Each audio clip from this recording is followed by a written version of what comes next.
let's talk about beginner bikes. Like, this subject has been beaten to death, but like, this is my girlfriend, Heather. Obviously, most of you know that she started out, this is her first bike. She started out on the Ninja 650. Hers is a 2014 model. It's actually gray, but we plastic dipped it white.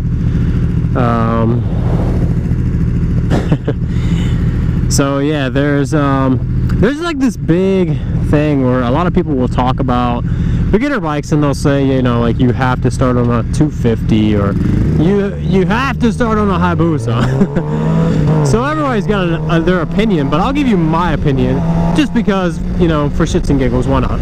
So I've been riding for 10 years roughly on the street. This is like my 7th or 8th bike, I forget now. So I've had everything from a 250. I had a CBR 250 for about 6 months. That wasn't my first bike, but I've had everything from a 250 to a 1000. I've never had anything over a 1000.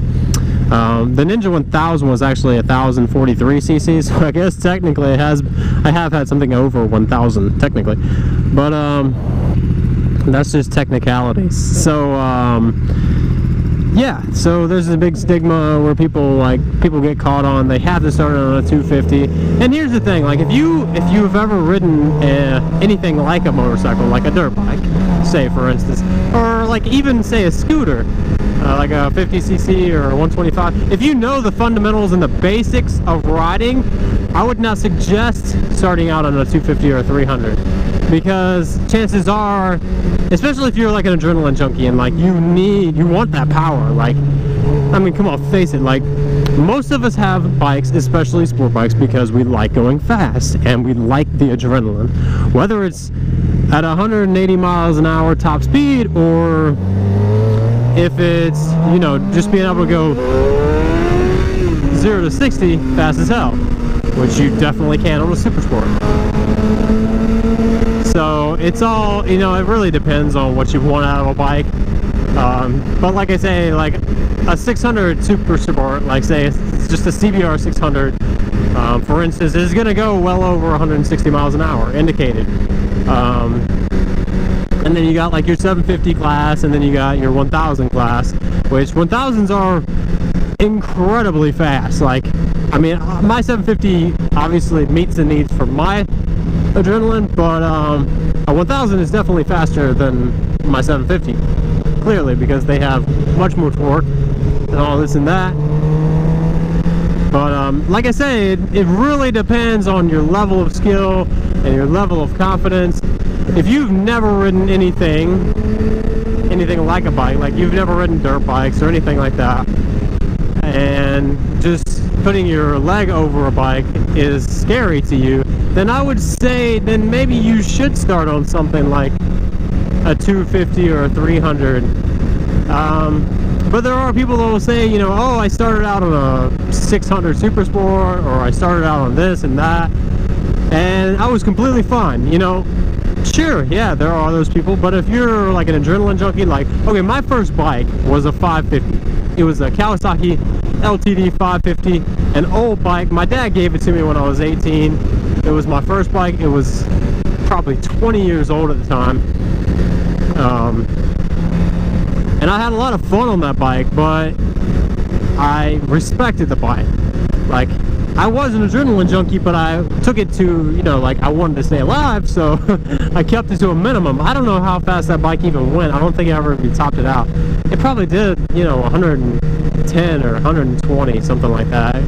I think it was an inline 4, so yeah, it had some power. And it was quick. It was like a standard bike, but, you know, it was quick. I probably only went like, you know, 80, 90, maybe 100 at the most on that bike. And I had it for like a year or so, and then I had a Honda CM 450 that was more like a street bobber kind of bike, or like a cafe racer more so. And that was fun. I had a lot of fun on that bike too. So I've had a lot of bikes between then and that one and this one. Obviously, I've had the Ninja 1000, the CBR, or I'm sorry, not the CBR, but the CBR 250. I did have the CBR, and then I had the Ninja 650, just like hers. It's actually one of the reasons we met. That'll be a different video though. Let's see, what else have I had? I had a Honda Nighthawk 750 that was another like standard cruiser, inline four, pretty quick.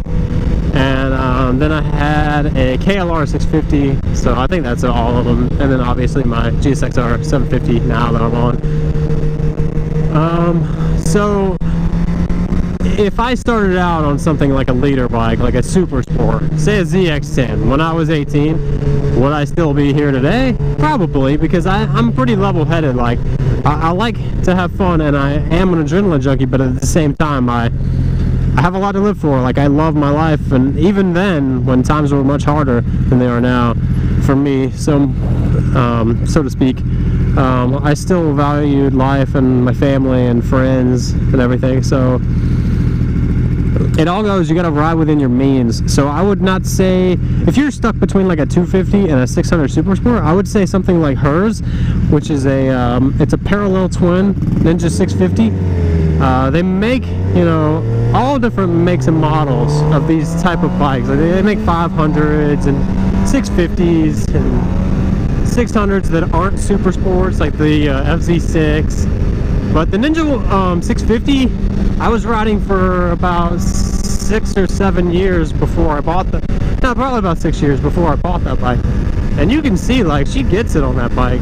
I mean, she rides that bike right there better than some guys that I've ridden with ride their 1000s. So it's all in the rider's capabilities. Like, if you think you're able, then, you know, sure, go for like something like a Ninja 650 or something. Like, this bike is a 650, but it's not as fast as a 600 Super Sport, so to speak.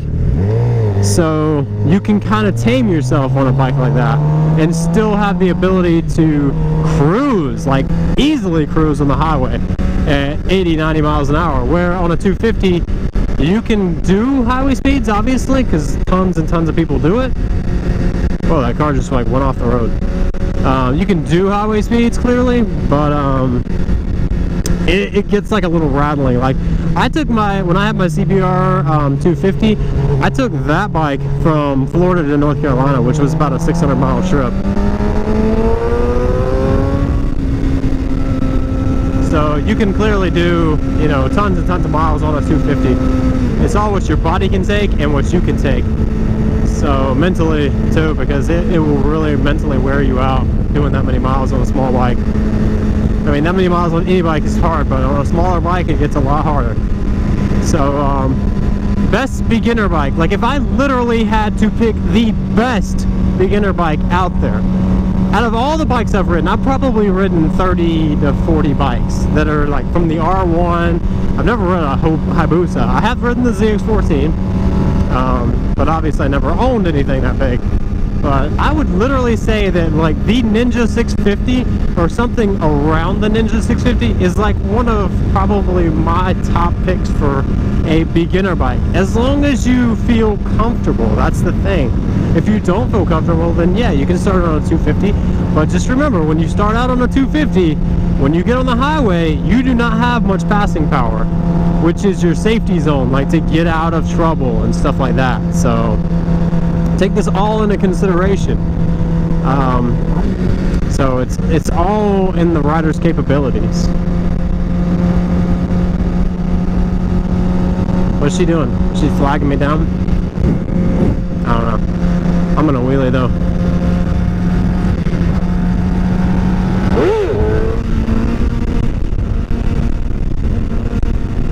So like I say,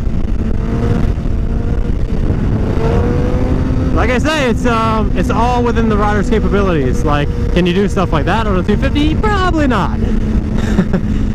So like I said, I've been riding for 10 years, so I feel like I'm always learning though. Like, you're never gonna stop learning when you're riding, okay? The day that you think that you know everything on a bike is the day you're just like no longer understanding the bike. Like, every bike is different, obviously, but riding is always a learning process. And I think, you know, people ride for 5-6 years and they're like, oh man, I've never crashed, like I'm an excellent rider. And maybe that's true, you might be an excellent rider, but the time and place is probably going to happen eventually. And I hate to say that because, you know, some people hop on a bike and just assume they're never going to crash and never going to wreck. But just be prepared if you're going to get into this sport, that it is very dangerous. And, you know, you could go your whole life and ride a bike and be completely fine. Like my dad, he's been riding for probably, I don't know, 35, 40 years. And he's had a couple accidents, but nothing really big. Like nothing's ever really put him in the hospital or anything like that. So if you ride safe and within your means, you can ride forever and, you know, have a great time. And riding on two wheels is just like, it is one of probably the best things that I've ever gotten into in my life. What is she doing? Oh, she wants to try some wheelies. So yeah, riding is like absolutely probably one of my favorite things that I've ever gotten into. Like I've had a lot of hobbies in my life, but riding is definitely like something that has stuck with me, and I've always enjoyed it and loved it. And I've met tons and tons of great people through riding, and it's just a great sport. And I'm lucky enough now that I can share that love with someone I love and care for, my girlfriend, obviously. But you guys just be safe, and if you're gonna get into motorcycles, just go smart about it. Don't be stupid about it, you know. You want to ride for a lifetime, safe, not ride for a year and be wild and end up hurting yourself or killing yourself. So I'm out of here, guys. I will talk to you later. Peace.